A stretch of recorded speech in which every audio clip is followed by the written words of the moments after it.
happy December to all of you. And not only are we excited for today's tour, but we are also in the midst of Giving Tuesday here in our office. So yes, two girls can do it all. For those of you who do not know, Giving Tuesday was actually created in 2012 with the simple idea of a day that encourages people to do good. Giving Tuesday is actually an independent nonprofit, a global movement that inspires hundreds and millions of people to give, collaborate, and celebrate generosity. Today, we are excited to be part of that movement in an effort to raise $10,000 for the Baltimore Zionist District to bring our mission to a virtual platform for the remainder of 2020 and moving forward into 2021 so that we can continue to be on here with all of you. Thank you to all of those who have already donated this morning. It's been a great morning starting at 6 a.m. So thank you for that. With all that being said, we are thrilled to have Gadi back with us for the third time. Gadi, for those of you who are not with us on here before, was born in the United States in New York City and moved back to Israel at a very young age to Kibbutz Gesher Haziv in northern Israel. He grew up and completed high school and his IDF service, and then he moved back right here to Baltimore, Maryland to study in the University of Maryland. He lived in the United States for 10 years and moved back to Israel in 2005. In 2007, he became a licensed tour guide, and since then has guided many groups in Israel and in Europe. He loves the land, he loves the people of Israel, and they have given him insight into the country which he shares with all of his visitors. Gadi is married to Amy. They live in Modi'in in the center of Israel and have two children ages 10 and 12. Gadi, I know that I am excited about this tour. I know that we have 80 participants here today right now that are excited about this tour. So please take it away for us. Okay, great. Wow, 80 people. That's counting. A serious crowd. When I walk around in Israel with groups, it's usually 40, 50 when you're pushing it. But I have with us today a colleague and good friend by the name of Raz Shmilovich. He's a resident of the area. He's a fellow tour guide. And I've asked him to join us for the later part when we get to his moshav that's right on the border with Gaza. And he'll be explaining about his moshav, his life, all of the issues that are part of living in this interesting area, as well as being available for questions later on. So Raz, thank you for joining us. This is great. I haven't seen him in a while. I'm surprised to see his beard. So I guess we're not going around Israel anymore to see people. So that's definitely a big part of my job that I miss. So without further ado, let's start our tour.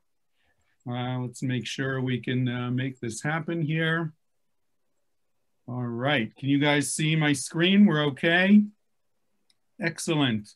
Oh, you know what? Something I did not do is I did not put the, there you go. We want to be able to hear everything. That's important as well. There you go. All right, you can see my insurance over here too, which of course we don't need in all of this. Can I get rid of it? Ah! Technical difficulties. This is always fun. Okay, now we should be okay. Very good. So we're going to start. We're talking about the Gaza Strip today and a little bit of history and some dimensions just so we get an idea. You can see the dirt road over here that goes along the, I call it a border. It's really an international ceasefire line. We'll get to that in a moment. But basically what you're looking at, and we'll look at a map very soon, is about 40 kilometers in length. That's, let's say, 30 miles, roughly. And in the widest point over here, it's about 17 kilometers, 15 miles, let's say. And these areas are about 8 miles, about 10 kilometers. And in this small area, there are about 2 million people. We don't really know because there's no actual census going on, but estimation is close to 2 million people. This is going to be interesting, Myron. Oh, this is interesting because this guy is he's an American who's lived for many. Yeah, I think that was Joanne, but that's okay. Am I unmuted? Can you hear me? Yes, no, yes, okay. Yeah, you're good. Very good. Sometimes when you mute all, it mutes me too. So just a map so we get an idea of, you can see the little piece here, basically of the Gaza Strip. And what is the Gaza Strip? So I'll make a very long story, very short. 1948, what we call the War of Independence, what the Palestinians refer to as the Nakba, the catastrophe. 700,000 or so non-Jewish residents of this area that becomes the state of Israel are displaced. Why they're displaced, that's the million-dollar question. I won't get into that too much, but the bottom line is that they flee from the Galilee area. From here, they go to Lebanon, Syria. Those who are in the center go towards the area of what's known as the West Bank to Jordan. And those who are towards the south and from actually Tel Aviv into the south go towards Egypt. In this area, all of them are placed in refugee camps all around these borders. And Egypt did not want these folks to come into Egypt. So they created essentially, 1948, the Gaza Strip. Okay, the city of Gaza is this pink area over here. And the red that you can see are refugee camps. I think today they're much larger than what you're seeing, but they're basically around the main areas of the cities. And this becomes the border between Israel and Egypt, 1948 to 1967, when Israel takes over, and we'll continue that very soon when we get to a slide with some of the basic history of the Gaza Strip. So we're talking about a small piece of land, one of the most densely populated areas in the world, and complicated in the sense of different populations. And of course, all around the borders, there's Israeli villages, kibbutzim, moshavim, and a small town known as Sderot, which we'll visit very soon as well. So moving forward, this is essentially the Gaza Strip that we can see. And just so we understand, this is already the not so populated area over here is essentially already Egypt. This is the border between Israel and Egypt. There used to be an Israeli town over here, more or less, called Yamit, which was there between 1967 and 1979 or 1980, when the peace treaty with Egypt was signed. And then all of the people that lived here moved essentially to live around the Gaza Strip. But that's, I won't get into that too much. I want to save us some time. What's going on? Google Earth is debating what to do. Oh, come on. We're having some technical difficulties. Okay, let's see if we can convince you. There we go. Okay. So by the way, for those who have not been with me yet on these tours, I'm using a technology of Google Earth. So I have to give them credit for this incredible tool that they've created for us. I mean the tour guides who can't go out and tour with you.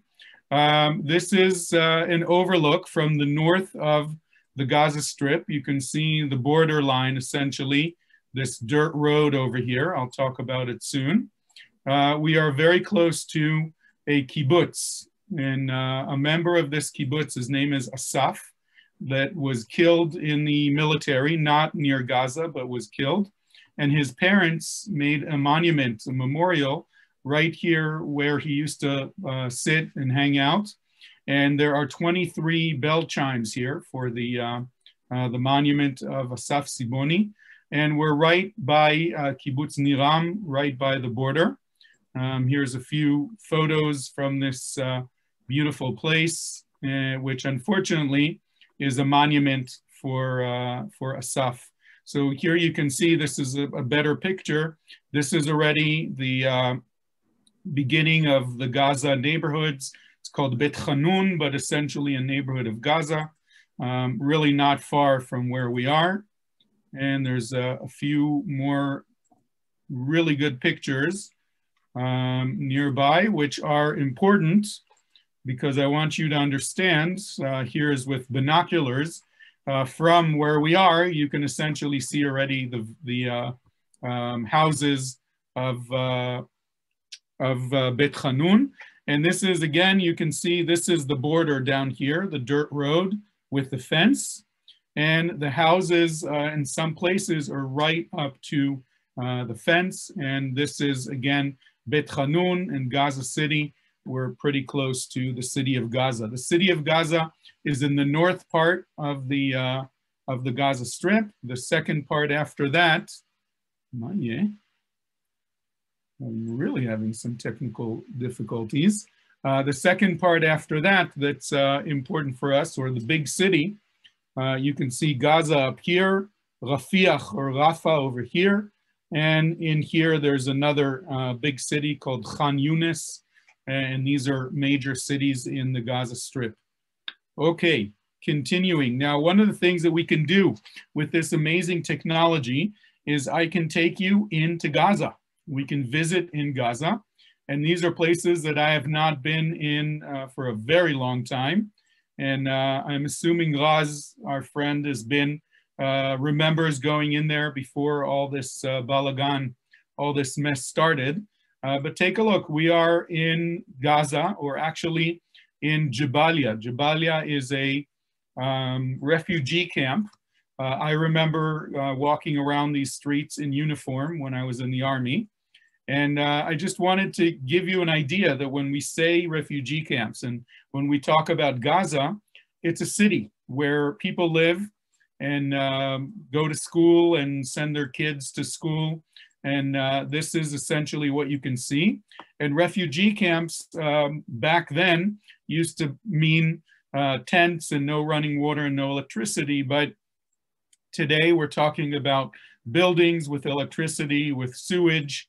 Unfortunately, the refugee status of all of these refugees from the Israeli War of Independence, 1948, it's the only war that's recognized by the United Nations where the refugee status goes from the people who were actually affected by the war to their descendants. So today, the people who live here are great-grandchildren already, or maybe even great-great-grandchildren of those who were actually affected by the war. But the refugee status given by the UN is actually still used by these people, which is why this is still called a refugee camp. Let's see a couple more things in Gaza. This is downtown Gaza, the main thoroughway, the main street. You can see apartment buildings and parks and other stuff. And Gaza has an incredible beach, and this I do remember. The beaches are beautiful, sandy beaches. This is the main beach in Gaza City. And as you can see, people hanging out, there's refreshments and other stuff here. And one of the things that Gaza has that many people maybe don't know about is a port. We'll get to the port in a minute. I forgot that I put this in. Gaza goes all the way back to the biblical period. It was one of the 5 cities of the Philistines along the coast of Israel, or Palestine at the time. There's lots of archaeology. There's a beautiful mosaic floor. This says David on it, by the way, David playing the lyre. This is in the Israel Museum in Jerusalem, but it's from a mosaic floor found in the city of Gaza and the Tel and the archaeological site. There's churches and other things in the Gaza Strip. And I want to point out in this map where the Jewish population mostly settled in the Gaza Strip between 1967 and 2005, which we'll get to soon. A few of the settlements along the northern border. There was one called Netzarim that had a lot of issues that was in the middle. And over here, called Gush Katif, or the Katif block, that was several settlements and villages that were living down here. Altogether, there were about 15,000 residents, Jewish residents of the Gaza Strip, and we'll get to that in a moment when we talk more about the history of the Gaza Strip. But before we actually leave Gaza, I have a short clip that I want to show you about life in Gaza. And this is during Ramadan. This is BC, before COVID. You know, that's a new term in tour guide lingo. So this is BC, but it shows us a little bit of the life in Gaza and a little bit of understanding of what's going on there. So here we go. So look around you, it's Ramadan vibes everywhere. We're here in the Souk al-Zawiya, which is the central marketplace in Gaza. And as you see, it's packed out. Everyone's running around trying to buy some last-minute supplies to break their fast. Spicy Palestinians in Gaza like two things so much in Ramadan. The first one is mekhallilat. Basically, olives, chilies, anything that adds a little bit of spice to the food. And I know, it must sound crazy, right? You're not eating all day and add a little spice. But welcome to Gaza. And the next one is kharoub. Let me come take you to the kharoub. So guys, 10 minutes left and the race for the kharoub starts. As you can see here, it looks like Coca-Cola, but it tastes nothing like it. It's nice, it's sweet, and it's so refreshing when you come to break your fast. No? It's not sweet? Yeah. So these guys have very kindly offered us some food to break our fast. It's me here and Yusuf. And Ramadan Kareem. I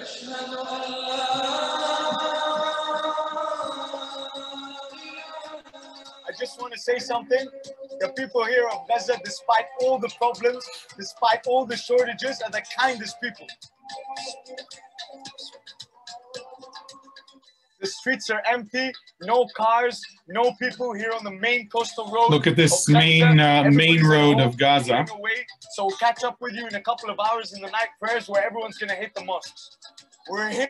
So this was filmed a few years ago, but I wanted to bring it because I think it's important to show that there's life, and you heard him, that even despite the issues and the problems, the people of Gaza are hospitable. They're offering food during Ramadan.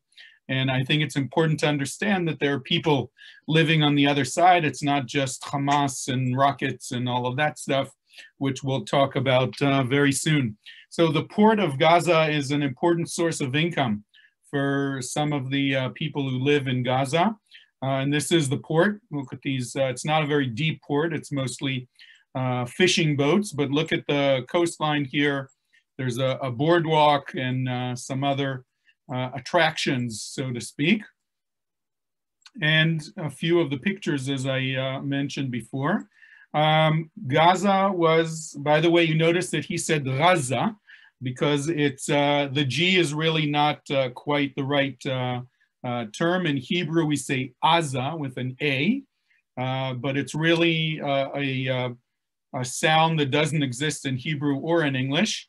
But anyway, it's Gaza is the correct pronunciation. And during the negotiations between Israel and the Palestinians, there were an opportunity during the peace talks, the Oslo Accord in 1992. There was a plan, and here's a picture of what was planned to happen in Gaza, an international airport, a artificial island that would serve as a bigger port, a deeper port to provide goods and services and export and import for the area of Gaza, a light industry area by the Erez Junction or the Erez Passway, which we'll see very soon.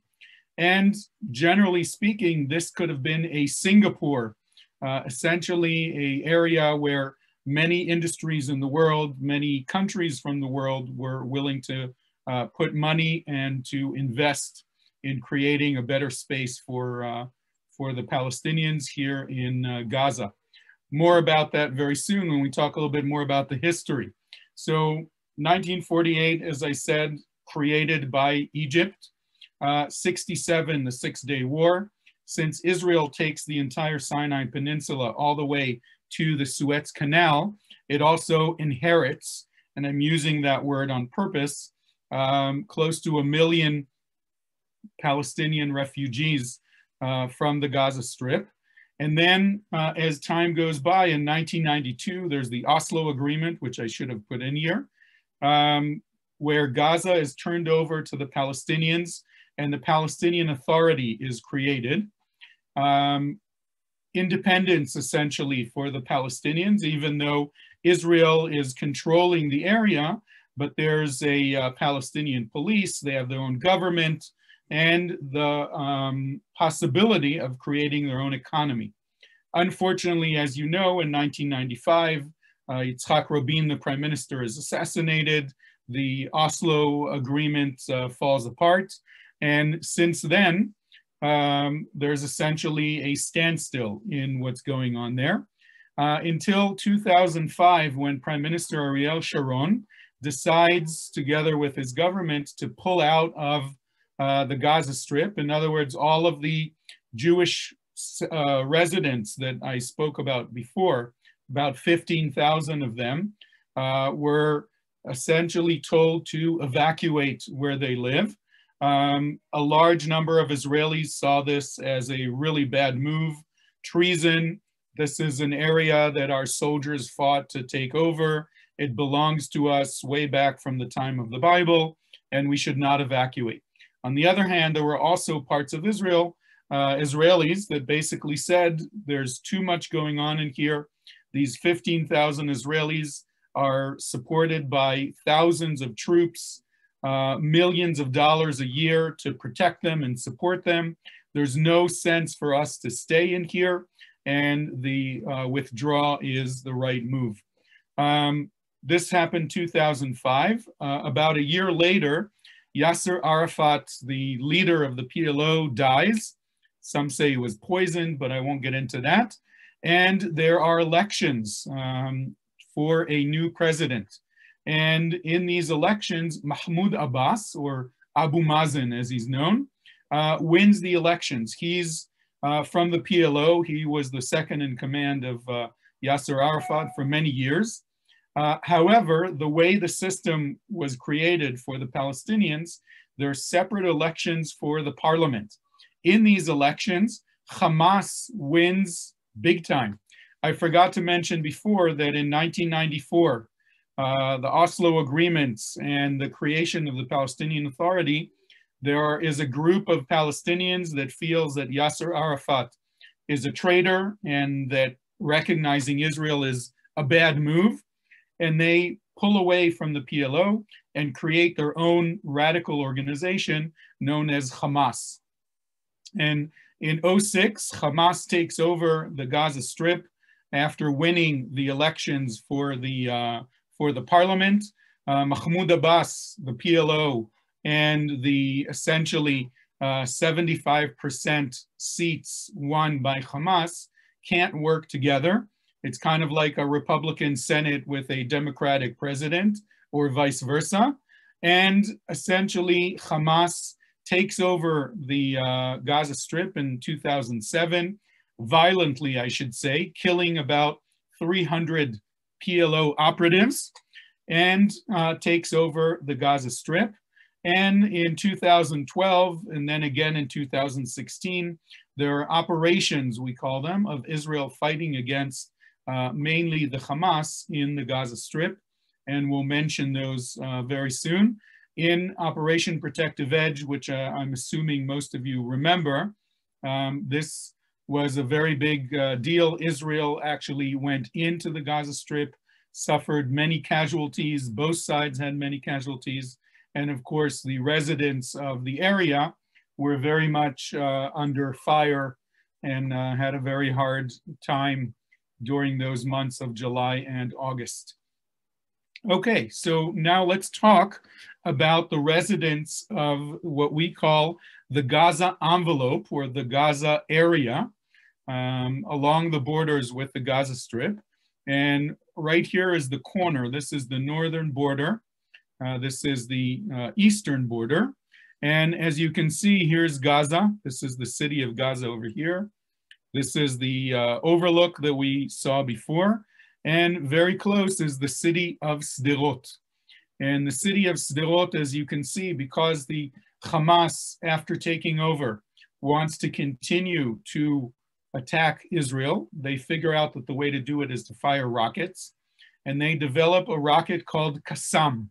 And Qassam are fired at Israel. And Sderot is a very big target and an easy way to fire those rockets, an easy target. And Sderot is under fire quite a bit since 2007 and even before that a little bit.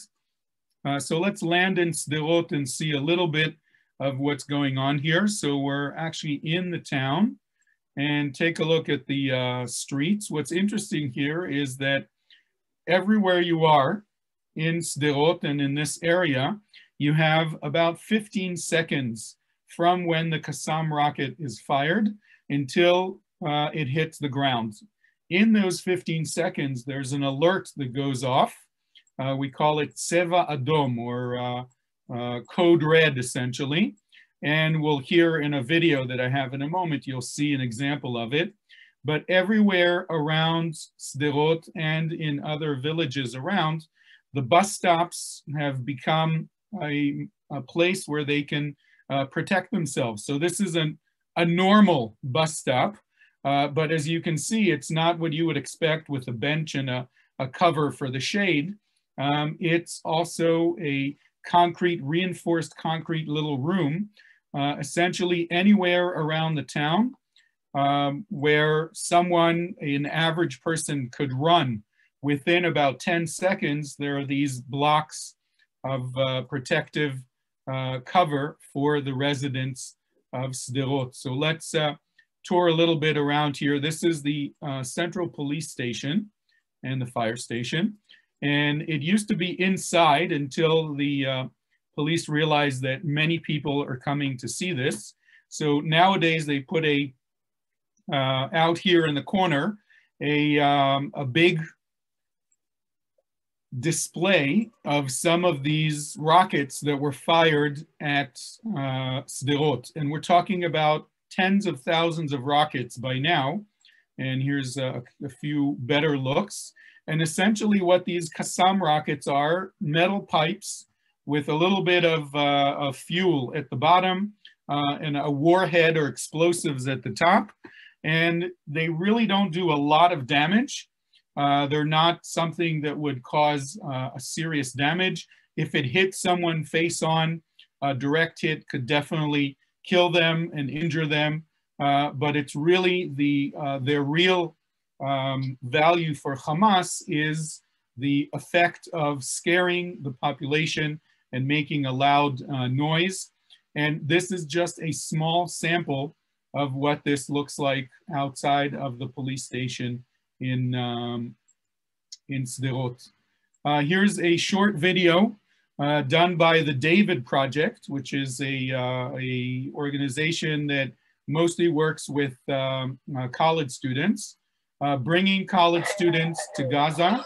Hold on, I want you guys to hear this.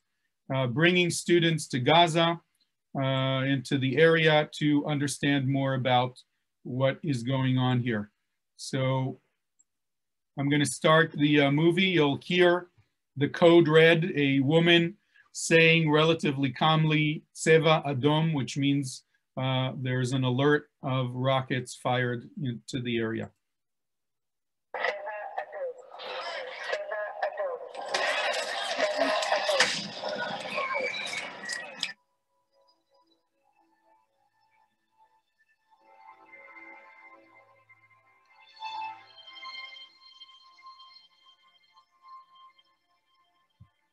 These stats are from 2010. By now, the numbers are very different.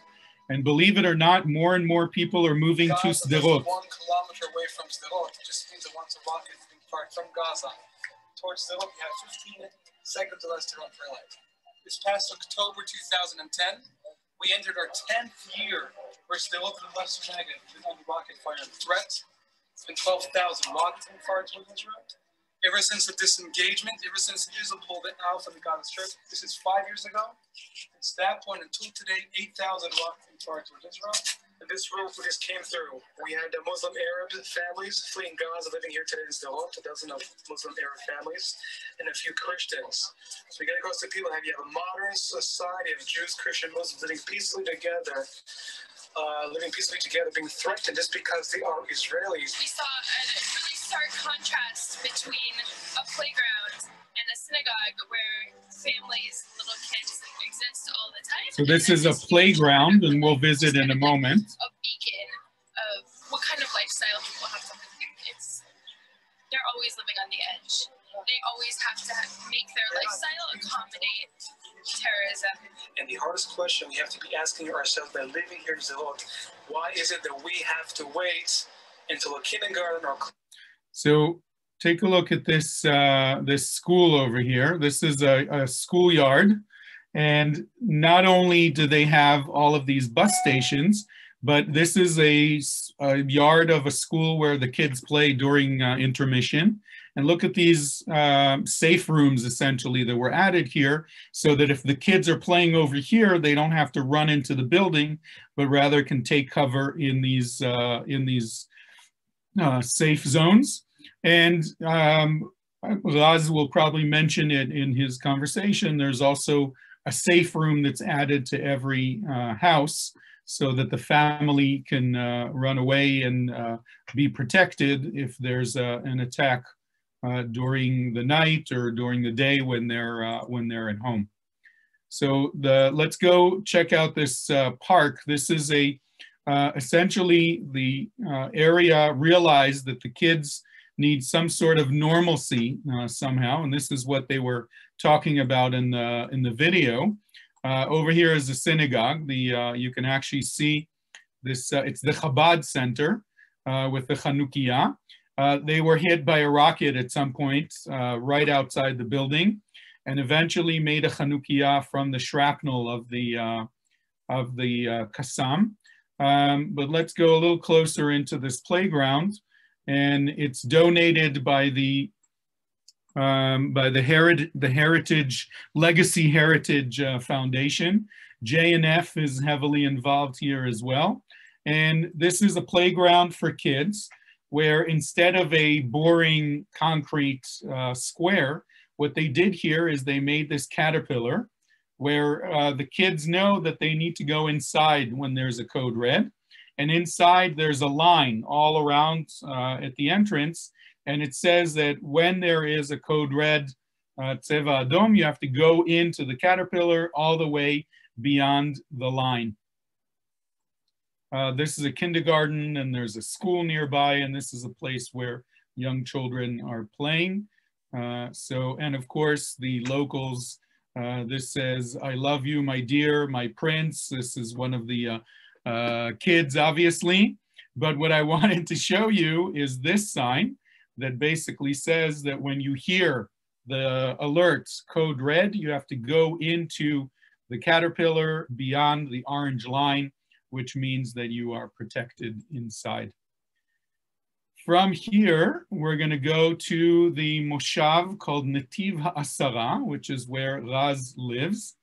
And we landed in the moshav. I'm not sure exactly where Raz's house is over here, but this is part of the houses of the moshav. As you can see, nice residential area with nice houses and trees and grass. And here's another one of those bus stops that with the protection.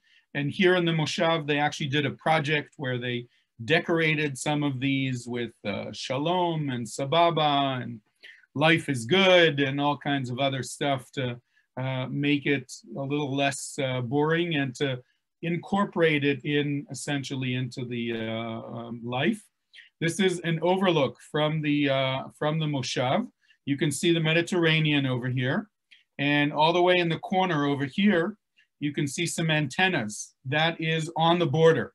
That's an Israeli army post on the border. And this is an important element, this power station.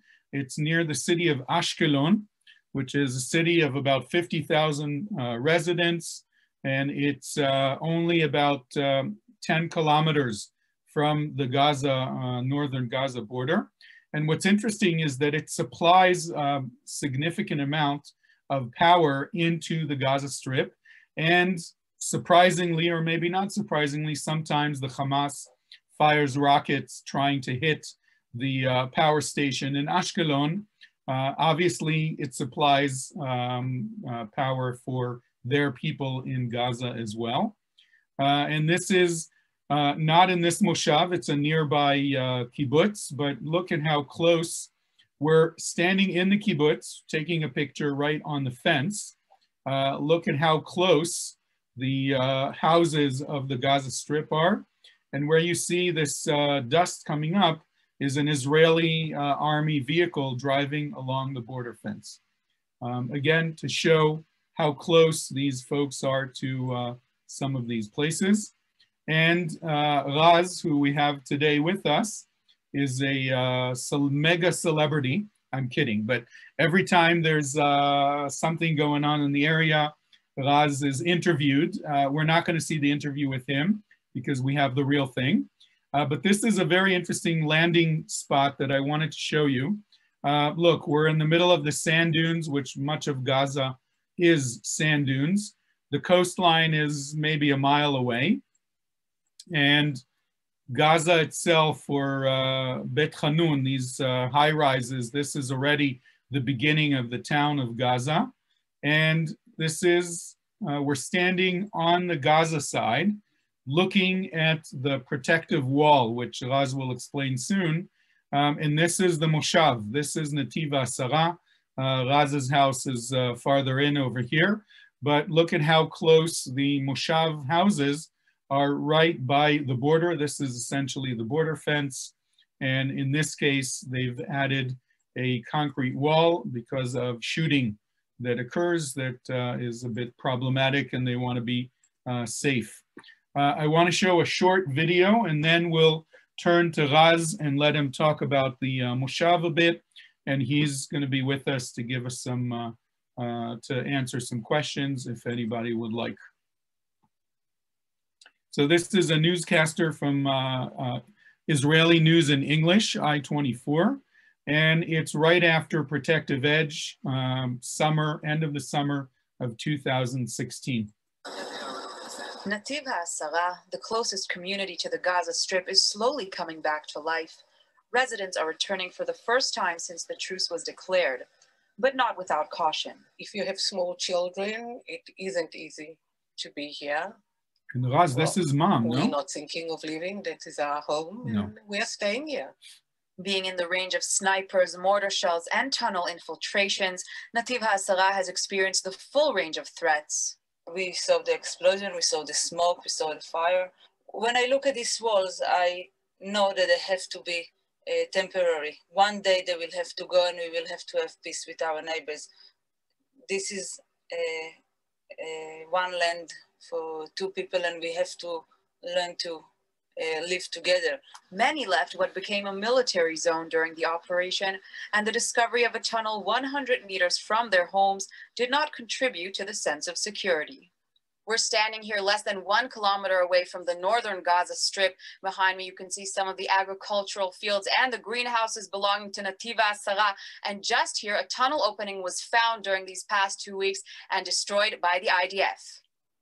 The agriculture-based economy also suffered a hard hit, and tragedy struck when one of the field workers was hit by a mortar shell fired from Gaza and killed. We had 3 bombs, and he died from one of them. It is a ceasefire now, and we wish that it continue. While most of the families have returned to the south, others are still weary, waiting to see what happens at the end of the ceasefire. Nonetheless, the atmosphere seems hopeful, and the children, whose voices replace the sound of artillery, bombs, and drones, are anything but scared. No, we've gotten used to it. We've been living here all our lives. No siren can scare us away from our moshav.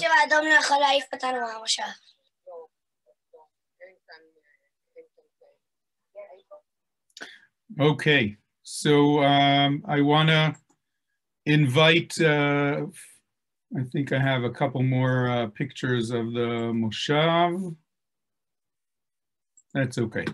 I want to invite my friend Raz to, I'm going to stop sharing so that we can spotlight Raz and talk about life in this Moshav. And Raz, if you can also relate to after the rockets, the Iron Dome, and then the tunnels and the balloons and all of that, you're welcome to discuss that as well. Elecha Chanoch. Unmute yourself. There you go. Okay. Hi, everybody. Sorry for the setting. I was caught in traffic, so I actually stopped safely on the side of the road. So I can share a little bit, as Gadi mentioned, about what it means to be living in the Gaza Strip. So after the amazing things you've heard from Gadi, as he said, I've been living in Moshav Netiv HaAsara for most of my adult life. You've seen where it is. It's literally located on the northern border of the Gaza Strip, physically on the border. So the physical fence of my community is literally touching the border with the Gaza Strip. Since there's nothing simple in Israel, if you remember in the beginning, Gadi mentioned the city of Yamit, the town of Yamit, a Jewish town in the Sinai Peninsula. My Moshav, my community, was originally located or established in the Sinai Peninsula by the city of Yamit. After the peace treaty was signed in '79, we moved out of Sinai Peninsula and we were located and moved with the same community and the same people and the same name to where we are today, which is, as I said, the closest Israeli community to the Gaza Strip border. So what it actually means to be living, as Gadi said, by the border. So first of all, you've heard about the code red or the red alert. Just think that we've spoken about the 15 seconds. The way things work in Israel today, the home front command, which is, by the way, an oxymoron. If you think about it, you never think about a front being in somebody's home. One of the only armies in the world that actually has a home front command is the IDF, because if you think about it, the last American war to be fought on American soil was maybe the Civil War.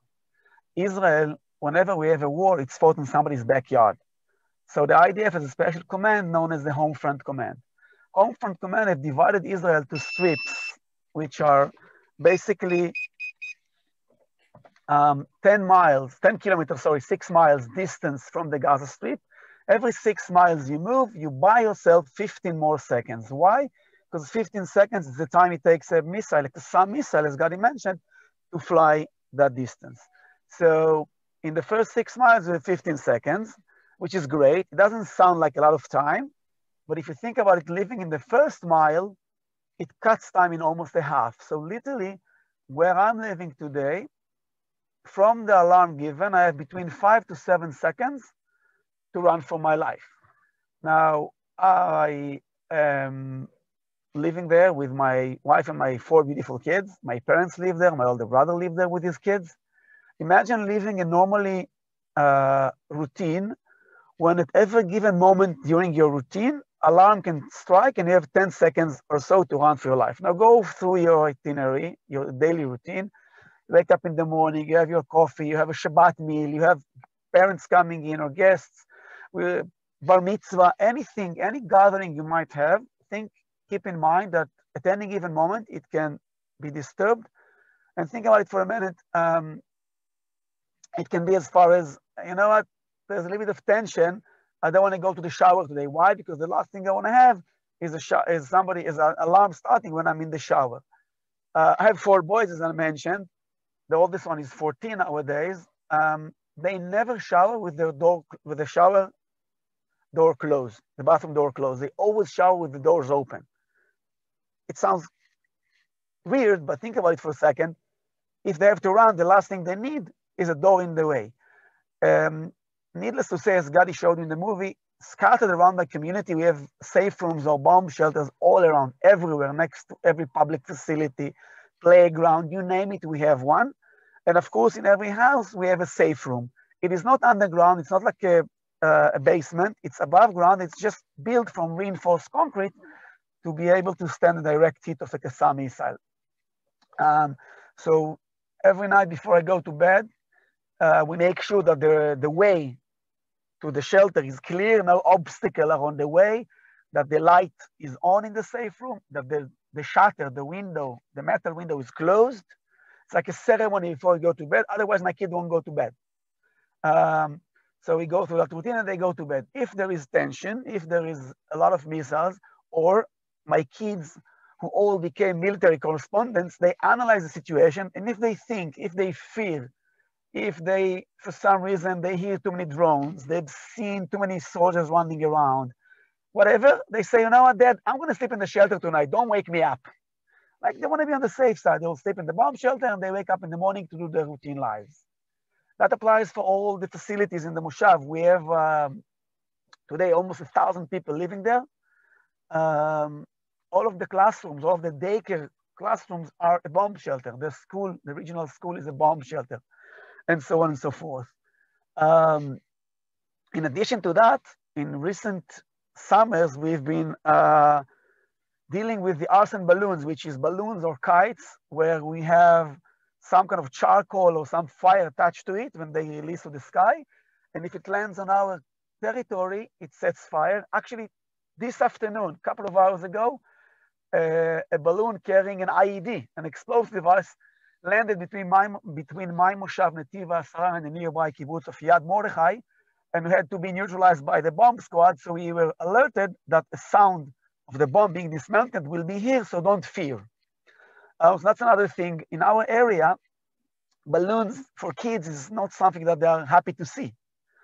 And the third, maybe the, I would say, risk that doesn't bother us anymore was the underground tunnel, the terrorist tunnels, which was dug from the Gaza Strip into Israel, about 40 of them, to the best of our knowledge. Just so you get the numbers, it cost Hamas about between $3 to $5 million to build each one of those tunnels. Times 40, you're talking about almost $200 million that was spent on trying to kill me. Now, I'm awfully flattered by that, don't get me wrong, but I'm guessing those $200 million could have been used for something else, maybe. Now, those tunnels don't bother us anymore because next to my community, it's fully built, and in the next few months, it's going to be fully built all around the Gaza Strip, and I'm talking about the underground anti-tunnel obstacle, which is basically an underground wall, a barrier, a physical cement wall equipped with sensors that if somebody wants to touch it or get near to it, we get a warning. And the idea is it is dug as deep as the underground water, level of underground water, and that's it. So today the tunnels, by the way, while digging this obstacle, the army have encountered a few more tunnels. So I think I'll open it to questions now in the time we have left. I can speak all day long. I'm tour guide, as Gadi said, but let's open it to questions. Adi or who's going to run the questions? First of all, thank you, Raz. Thank you for giving us that explanation. And before we go to the question, there were a couple of things that I saw in the chats that I just want to respond to. It's true, the Hamas was founded before the Oslo Agreement. It was actually a communal organization, but after the Oslo Agreement, it became militant and radical, which is why I don't go in exactly to that history. And as mentioned before, a civil war in effect, essentially, between the Hamas and the Palestinian Authority. I just want to mention the rockets. Israel creates a way to deal with it, which is the Iron Dome. The Hamas realizes that this is the case. They start digging tunnels. Israel today has a technology to find the tunnels, as well as the obstacle that Raz was talking about. That's millions and millions and millions of dollars to create that. And now they went to a low-tech way of attacking Israel, which is the balloons. And so far, Israel doesn't have a real response to that, which is one of the interesting things. There's talks about a laser beam and all kinds of other things that perhaps, but it's a cat and mouse kind of game. And unfortunately, Raz and his family are caught in the middle of all of this. Okay, so Karen, Adi, you want me to run this, or you'll take over and let Raz? You can definitely take over. I think there were some questions at the top for you. If you wanted to. Okay.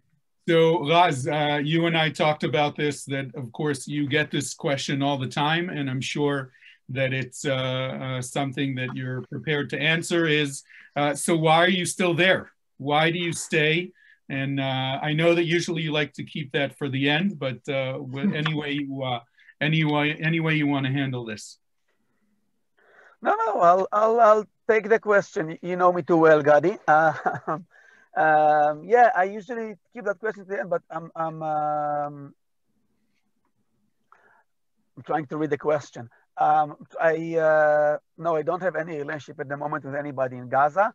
We used to have Palestinians in the Gaza Strip working for us in our farms until 2005. We kept in touch. Every operation, every conflict that goes by, distance goes by. And I think the last I've heard from them, from the ones I knew in Gaza, was about 6 years ago. So why do I live here? As I mentioned, I wasn't born where I live today. I actually, not voluntarily, nobody asked me, I was 6 years old, but my original house was evacuated. Same way as Gaza was evacuated in 2005, Sinai was evacuated in 1990. After the peace agreement was signed in 1979, actually we withdrew from Sinai fully in 1982. And I moved to where I live today. So I've already given my parents, my community already gave up our homes, our lives for peace once. Yet this is not the case. Nobody promises me that while leaving my house, I will get peace, most likely the opposite. So why do I stay? I think there's a few levels to that question. First of all, if you think about it, what is terrorism? What Hamas is trying to achieve is nothing but adults bullying. If you cannot achieve what you think is yours, belong to you, or in some way you fancy, and you can't get it in a legit way, you go and play dirty, you go bully. And terrorism is nothing but adults bullying. And they're trying to chase me away by attacking my house. Now we'll have to, the damage that caused by Hamas missile can be quite strong. It equals, the biggest Qassam missiles carry about up to 20 kilos of explosive, which is equals to 40 hand grenades, which is quite a lot. If it hits your house directly, most likely it destroys the room that's there. But while doing it, again, they only try to chase me away. And if I surrender to that, I will surrender to bullyism. Second of that, they don't shoot me because I'm Raz and they hate me. To Hamas's agenda, and you can open their website, they refuse to recognize Israel's right to exist in occupied Palestine. Needless to say, my house or Sderot or any other area are not disputed in a way that they were occupied or annexed or taken over in any conflict. It's a legit part of Israel, according to the UN. So I'm being attacked because I'm close to the fire. I live close to them, so it's easy for them to attack me. But if I'll move somewhere else, the conflict is not going to disappear. It's going to keep on. I've seen the faces. Most of you are, have been here for quite some time, and you remember, you're young enough to remember the 70s and the 80s in Israel. And the same thing that's happening to me and my community today has happened in the northern part of Israel during the 70s. So you can swap Hamas to Hezbollah, Qassam missile to Katyusha rockets, Sderot to Kiryat Shmona, and there you have it all over again. So history has taught us that because we are a long, narrow state surrounded by frenemies, you can run, but you can't hide. So if we're all going to move according to threats, you're going to find us rotating and roaming all around Israel in some kind of a pattern according to the threats. So there's no use by running away because it will catch you one day. More than that, I have I want my neighbors on the south Palestinians to have all the best of life. Truly, I wish them all the best. I understand they are there to stay, same way as I'm here to stay. But if I'll go, I'm only gonna show them that maybe their slogan, from the river to the sea, Palestine will be free, and the idea that we are a non-wanted temporary guests in the region and we are easily pushed away. If I'm going to move, I'm going to support, I'm going to backwind, I'm going to strengthen their agenda, which is something I refuse to do. Having said that, raising kids, and I have 4 kids nowadays, I'm not ashamed to say that my second child, who is 10 years old today, has been suffering from PTSD for the almost last 4 years. He was diagnosed in 1st grade. When was the last time you heard about a 6-year-old kid diagnosed in PTSD? I doubt it. Most of us, when we talk about PTSD, we talk about people of the forces, people of the armed forces, or the firefighters. Not often enough, we talk about civilians, young especially, who are dealing with PTSD, post-traumatic stress disorder. And it's a natural part of our life dealing with that. So as the years pass, as the kids grow, and I'm done, I have 4 kids and I'm done, but it's becoming harder and harder when you have to ask yourself, okay, I'm an adult, that's my life. Why am I taking my kids through that? It's a lesson that, it's a question that I ask myself often. There's not a single night when me and my wife don't think about it. My wife is originally from Jerusalem. She has seen her share of terrorism in the 90s when she was a teenager, just gave up her age, when buses were exploding and malls were exploding. So she couldn't use the bus and she couldn't go to the mall, but once she got home, she was safe. And now what happens is, even inside my house, unless I'm in the safe room, that's the least safe place for me to be. So I don't believe in never say never. One day, maybe I will say enough is enough and I'll have to leave. But it's gonna take a lot. And if I will get to a point that I will have to leave my house, it's gonna be a very sad day to me. Hope it answered the question in a little bit of a way. Thank you, Raz. I think that was great. And by the way, can you talk about whether, are there people that do live? Are there more people that want to come into the Moshav? That's actually an amazing thing. When I grew up, we were 60 families, 65 families starting the Moshav. Today, in 2020, we have almost 250 families, and we've just broken the 1,000 person barrier. We're now 1,002 people living there. We have a second neighborhood and a third neighborhood of kind of an expansion that people can move in. It's mostly for natural growth. As I said, I live in the Moshav, my older brother lives in the Moshav. And if you want to rent, and if you want to go live with us, unfortunately, I have to say you can't, because there's not an available place to rent. Usually, when you get to a place, it's a word of mouth. Somebody moves in and you move. Somebody moves out and you move instead of him. That's going on. Sderot is also happening nowadays, but from a different point of view. People who come to live in Sderot, for the most part today, are politically wise, will be on the right side of the political map. They are mostly what we will call Yamin Tzioni, the right wing or Zionists. They use same kind of people, maybe that will be settlers. So today, the challenge maybe is not necessarily only in the settlements, but reinforcing the borders from the inside. In my community, mostly being an unaffiliated community, people are coming there, coming to good life. The community, I'm proud to say that we have created, because of what we've been through. Many, many times people have gone through some kind of a trauma will tell you that only somebody who's been through the same event, same trauma, can understand them. So if I'm going to look at my neighbor or their kids, I don't have to speak, they don't have to speak. I know exactly what goes in their mind. I know exactly what they're thinking. And it created this mutual responsibility and this community sensing of togetherness that cannot be replaced by anything else. And thank God we are actually thriving, and it's an amazing growth, natural growth. Maybe too big if you ask me. Great. Someone asked about what kind of industry or how do people make a living from the Moshav? Is it mostly... Yeah, it moves too fast. It moves too fast. I can't read the question. No, that's why I'm reading it to you. Is it mostly agriculture or what do people work? Today, nowadays, Originally, the Moshav was a farming community. All 65 founding families were farmers. Today, out of the 250 families, maybe 20 are actually farming still.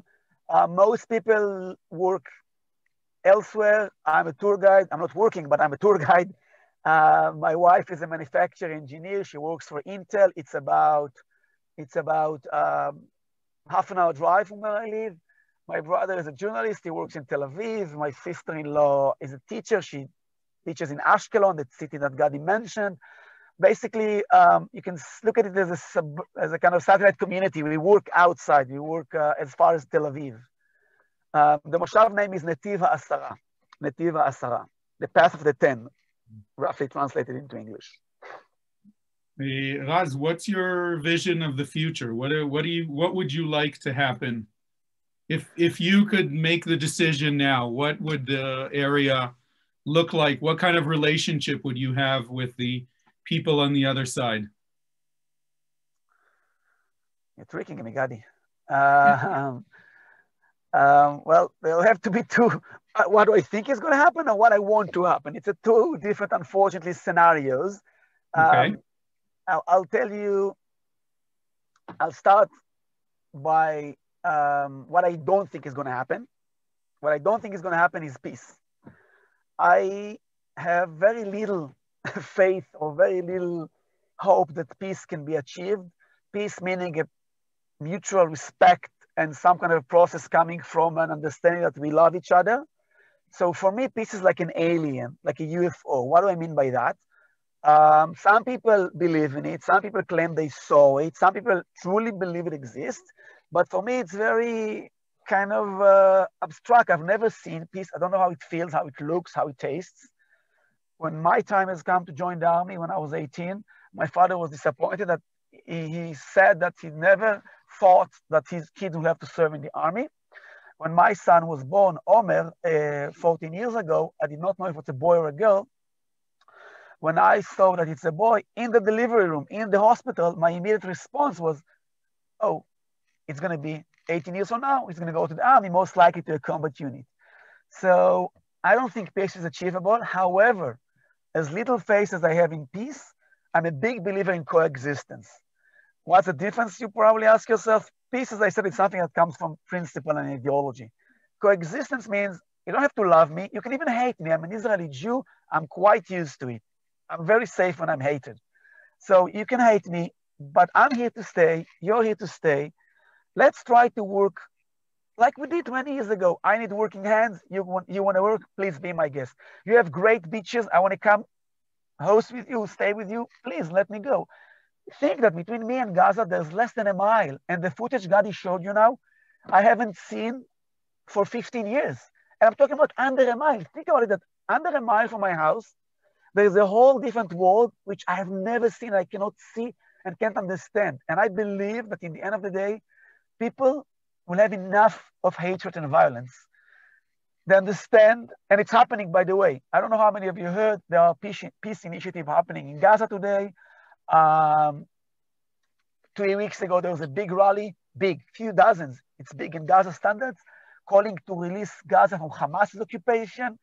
And I hope that one day coexistence and common sense will go over and we'll be able to, if not hug and kiss, at least respect each other and live normal lives. And later on, kind of a grassroots process, it will start from then. You can put two people in bed, you can't make them have love, but let's try and meet each other before. Inshallah, Bezrat Hashem. Inshallah.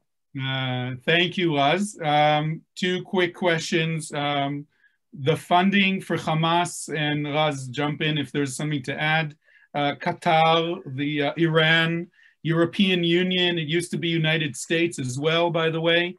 It's money that comes as aid for rebuilding and food and medical that Hamas refunnels to do whatever they want to do.